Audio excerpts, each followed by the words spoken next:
Magandang araw, sambayan ng Pilipino. Magandang araw, mga kababayan. Kasama niyo po ngayon si Ka Eric sa isa na namang episode ng ating Balita at Talakayan. Maraming salamat sa patuloy ninyong pagtitiwala, pagsuporta at pagtangkilik, pag-promote at pag-share ng ating mga videos at ng ating sariling channel dito sa Ka Eric Celis YouTube channel. Thank you din po. Maraming salamat sa inyong pagtaguyod sa aming programa ni Dr. Lorraine Marie Badoy, ang programa naming Bigwas ng Agila. Ayan. Malapit-lapit na po nating maabot ang 100,000 subscribers. Yay! Kapag nag 100,000 subscribers na po ang ating channel at followers, ay magkakaroon tayo ng certified YouTuber na plaque. Ibig sabihin po, mas matatag na ang pagkilala ng YouTube management sa pagkakaroon natin ng ating sariling channel or TV dito sa YouTube channel. Maraming salamat muli. Mga kababayan, kamakailan lamang nito ay naglabas na naman ng kontrobersyal na pahayag itong si Boying Rimulya, ang ombudsman ni Marcos.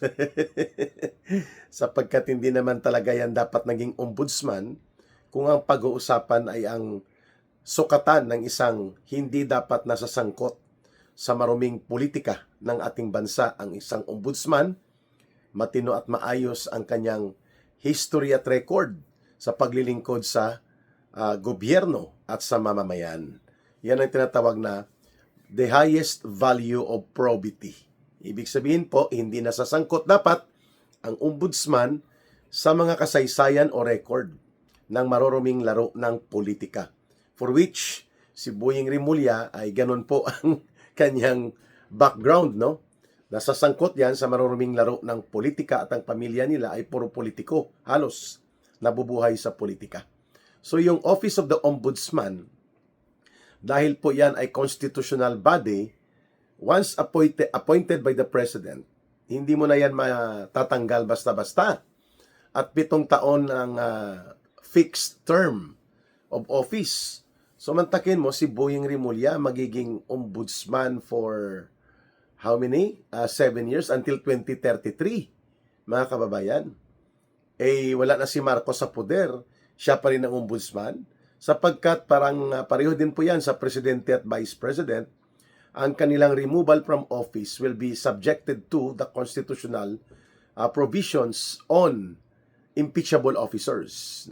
Ang mga impeachable officers po ay natatanggal sila sa pamamagitan ng kanilang resignation, voluntary, or by technical resignation nila dahil wala nang magagawa, booking na at talagang kinasusuklamanan ng taong bayan sa kanyang posisyon, nag-resign. Pangalawa, nagkaroon po ito ng sakit o malubhang karamdaman o naging incapacitated. Yan po. Pangatlo, namatay while serving the term of office. At ang pang-apat, ito po yung impeachment. So, si Boying Rimulya ay mga bahagi po ito ng impeachable officials ng ating bansa. Ang presidente, impeachable official yan. Ang vice president, impeachable official. Ang ombudsman, ang mga maestrado ng Korte Suprema. Hindi po yung mga regional trial court judges o kaya yung mga court of appeals, no? Hindi sila sakop. Ang Supreme Court justices lang. So, presidente, vice president, ombudsman, Supreme Court justices, ang mga commissioners ng Commission on Election. No, ganyan po kabigat ang pananagutan at ang bigat ng paano mo tatanggalin yan kung mandaraya at sindikato. Kagaya po ng nangyari dyan sa COMELEC ngayon sa pamumuno ng kanilang leader na to na si George Garcia. Kailangan mo siyang i-impeach kung ayaw niyang umalis o habang buhay pa siya sa kapangyarihan. Fixed term din yata dyan ang COMELEC. Ganon din po ang Commission on Audit. I think this is also constitutional body. The chairman of the COA, I think, and commissioners ng COA, dapat mariremove sila through impeachment din. And Civil Service Commission. Ayan. So mga kababayan, ano po ba ang anggulo ng balita? Na si Boying Rimulya ay naging kontrobersyal na naman, no, sa kanyang pahayag. Sinabi niya na dapat suspendihin itong si retired Major General Mau Aplasca who is the current acting Sergeant at Arms ng Senado. At ito ay nagsisilbi na rin bilang Chief Security Officer of the Senate. Dahil nga daw doon sa putukan at mga inkwentro na nangyari sa loob ng Senate building o in the vicinity of the Senate building. Aba, una sa lahat po, hindi sakop ng otoridad ng ombudsman. Unang kanyang kapangyarihan ang mga members ng Congress, no? Lalo na kung ito ay patungkol sa mga operations ng Kongreso. Hindi siya pwede mag-suspend dyan, no? Pero pwede siya magsampa ng kaso.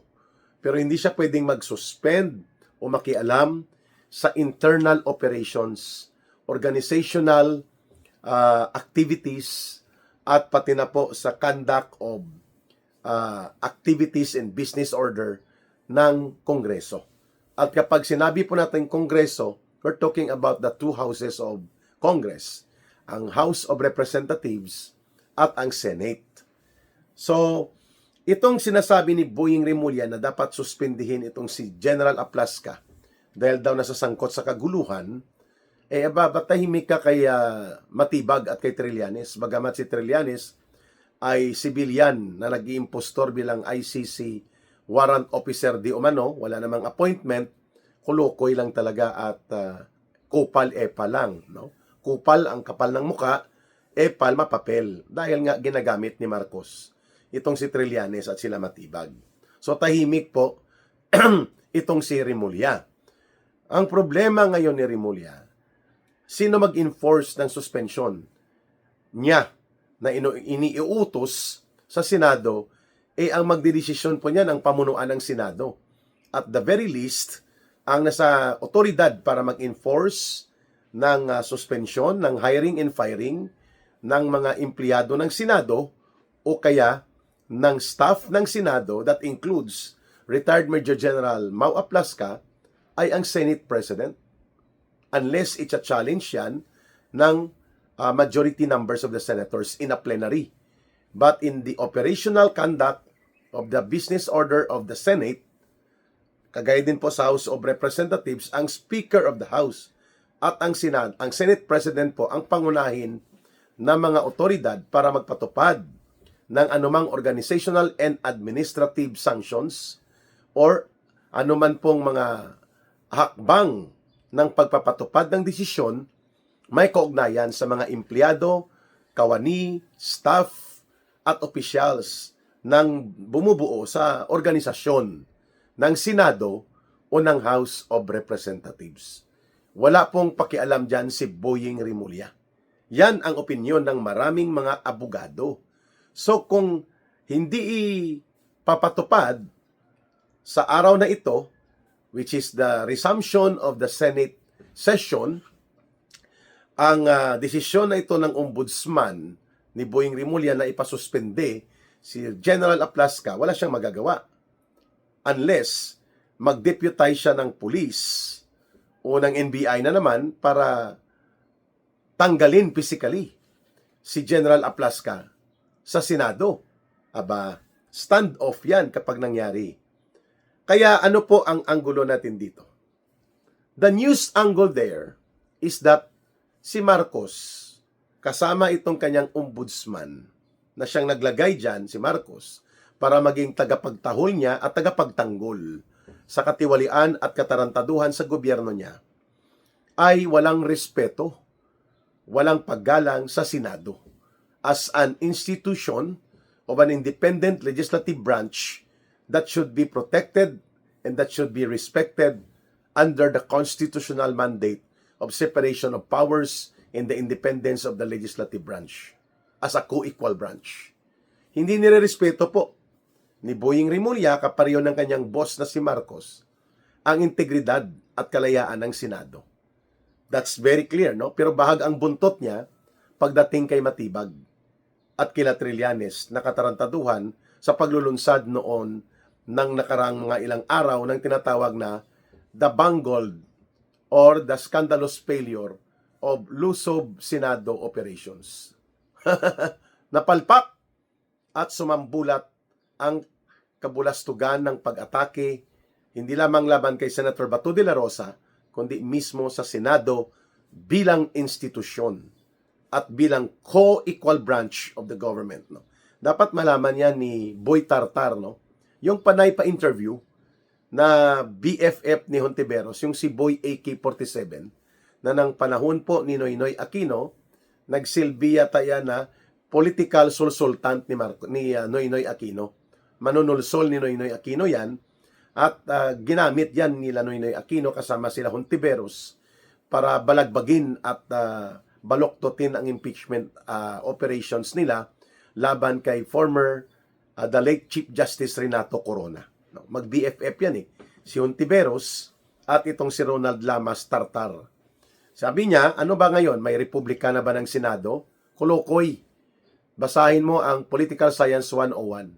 Separation of powers, co-equal branches, and independence of the legislative.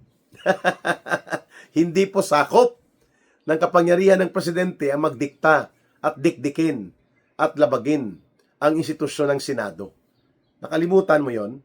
Siguro dapat ka mag-review dahil umakyat na yatang tartar sa utak mo. Lamas, no? Pareho kayo ni Boying Rimulya. Ganon ang pananaw niya. Ang Senado, dekorasyon lang. Ang Senado ay isa lamang wallpaper na pwedeng punit-punitin, pwedeng tapak-tapakan.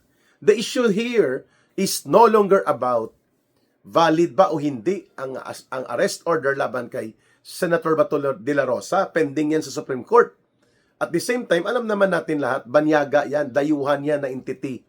Hindi pwede magdikta at magtakda yan ng ating internal, judicial, and legal processes. That's very basic. Ay mga bansa nga na malalakas at mga makapangyarihan, walang pakialam at hindi kinikilala ang existence ng ICC na yan. Hindi nga pumirma sa Rome Statute ang Estados Unidos, ang Saudi Arabia, ang China, ang Russia, mga bansa kagaya ng North Korea. I think there are around 68 or 70 nations or countries which are not members of the ICC and are not signatories even to the ICC or to the Rome Statute which created the ICC. So anong pinuputok ng butsi ni Boying Rimulya? Anong ipinuputok ng butsi ni Matibag? At pati na itong Office of the Solicitor General, itong Solgen ni Marcos, no? Si Berberedi, na sinabon ito sa Korte Suprema noong nakaraan lang sa oral arguments patungkol sa unprogrammed appropriations. Napilit niyang pinagtatanggol kung bakit nawawala at biglang naging abo at naging gunaw na pundo ang unprogrammed appropriations dahil ito po ay unconstitutional. But wala pang ruling ang Supreme Court, pero ito ay malamang na malamang doon yun papunta. At dito pinadaan ang mga pagnanakaw, pandarambong at sistematikong korupsyon nila Marcos at Romualdez, karamihan sa unprogrammed appropriations, lalo na po ang iskandalo ng flood control projects nila na walang control, wala ding project, pero may baha. So yun, the issue here is the separation of power and being a co-equal branch of the government and the independence of the legislative. Hindi po pwedeng pakialaman ng ombudsman yan. At kung gusto niya, di mag-file siya ng kaso laban sa mga empleyado ng Senado o sa mga senador. But that's another issue kung ito ay uusad. Naalimunaw na, no? Kung sa mga Ilonggo pa o Hiligay noong term, naalimunaw o nadurog na parang isang bangungot lang sa mga mamamayang Pilipino ang sinasabi ni Boying Rimulya bilang ombudsman na magsasampa daw siya ng kaso sila laban kay Martin Romualdez.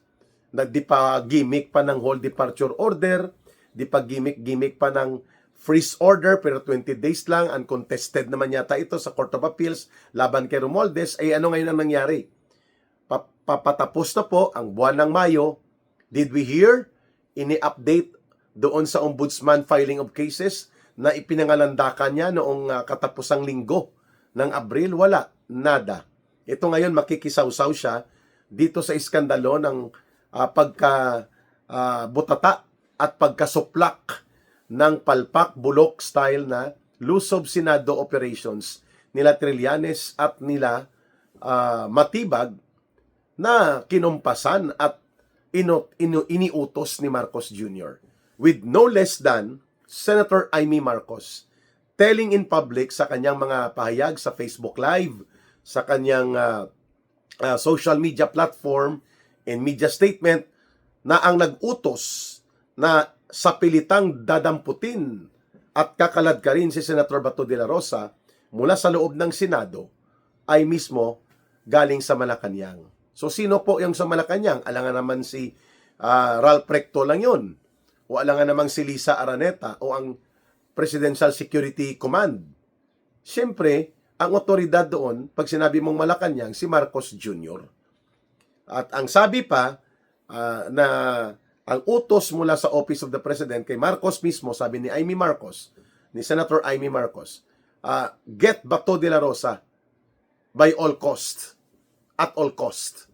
So bahala na kung may madadamay, bahala na kung tatapakan ang Senado, bahala na kung may mga mamatay, no? Kaya nga ito ang sentimiento ng maraming senador na nasa majority block, na hindi isinaalang-alang ang kanilang mga kaligtasan, ang dangal at integridad ng Senado, lamang masunod itong kapritsyo ng bulok na Operation Lusob Senado at kaladkad Bato de la Rosa. Nag-failure ito.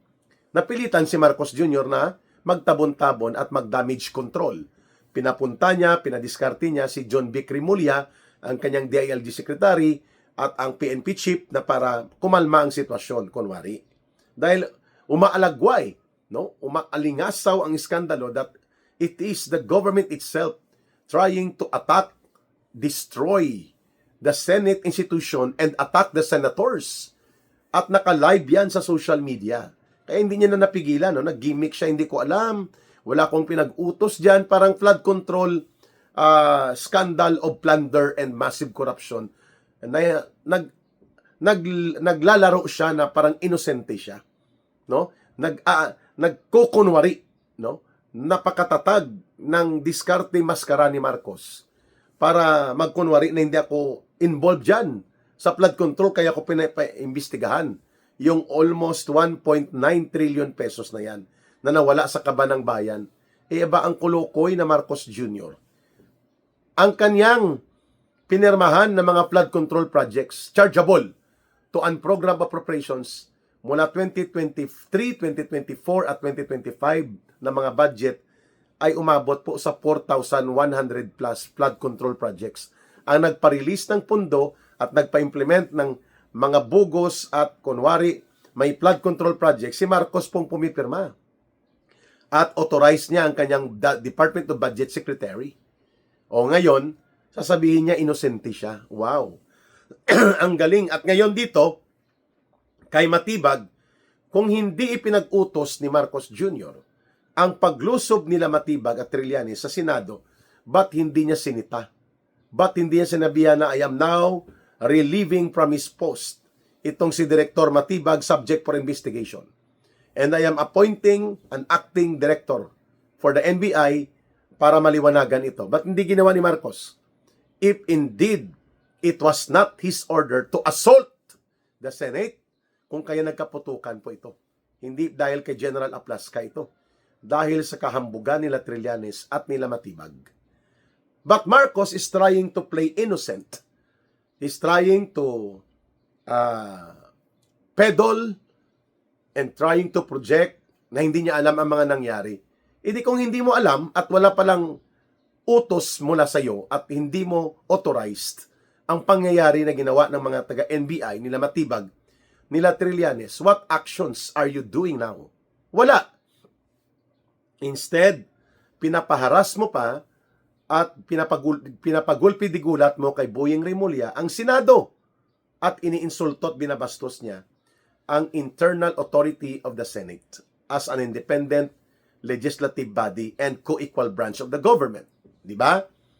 So, meaning to say, ang pagpapabaya at baliwala lang kay Marcos ang lantaran at garapalang, kahambugan at kadelikaduhan na ginawa na paglusob sa Senado nila Matibag at Trillanes ay pagpapakita na ang pangungunsinti at ang pagkumpas ng otoridad para isagawa yon nanggagaling talaga kay Marcos, which affirms yung pahayag ni Senator Amy Marcos earlier na galing kay Marcos ang utos na ito sa Malacanang mismo, sa Office of the President. O, di ba? Klarong-klaro. So ngayon, itong tungkol sa tuloy-tuloy na mga pangbabastos, pahayag ng pag-atake mga trolls kagaya ni Ronald AK-47 alias Boy Tartar Lamas na BFF ni Hontiveros. Sila Hontiveros, sila Tito Soto, sila Ping Lacson, sila Pangilinan. Walang pinagkaiba po ito sa mga trolls at mga alipores ng sindikato ni Marcos. Kagaya din po nito ng ginagawa nila Trillanes at Matibag. Their attempt is to launch systematic political demolition job, harass and intimidate the new majority black at the Senate, and forcefully influence yung realignment ng mga pwersa ng mga senador upang matakot at tumiklop kay Marcos at hindi na po mabubuksan pa muli ang naghuhumiyaw na panawagan ng taong bayan na i-resume ang Senate Blue Ribbon Committee investigation sa mga anomalya at katarantaduhan na naganap sa administrasyon nila Marcos at Romualdez, including ang matino na pagkakaroon ng proseso ng Senate Impeachment Court Trial presided by a legitimate presiding officer na hindi nag-aabogado lang, kung hindi talagang abogado at matino ang pamumuno ng kanyang pagdadala sa proseso ng paglilitis ng binaluktot na impeachment trial na ito o ng impeachment articles na ito na nanggaling po sa House of Representatives. Dalawa ang target nila dyan. Nila Marcos, utos niya kina Matibag at Trillanes at itong kina Rimulya na dapat magkaroon ng realignment ng mayoriya ng mga senador para bumalik po sa grupo nila Tito Soto at Ping Lacson ang pagkontrol ng direksyon ng Senado pati ang pamunuan at mga komitiba sa loob ng Senado at pati po ang pagiging tagapanikluhod at lumuluhod sa Malacanang na uri ng Senado.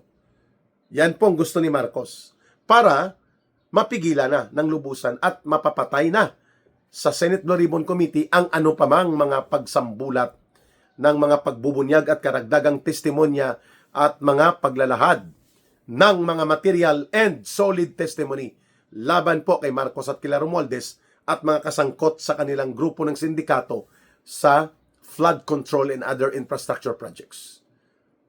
Magiging kapon at magiging hipon na walang direksyon ang Senate Blue Ribbon Committee kapag naibalik po yan kina Tito Soto at Ping Lacson. Yan ang objective nila Matibag at Trillanes, kasama po nila Marcos yan sa agenda. And of course, para po mapapasiguro nila na kung hindi man makukuha kaagad ang 16 votes of the senators to convict Sara Duterte, at least madudurog siya ng tulo-tudo sa Senate Impeachment Court Trial.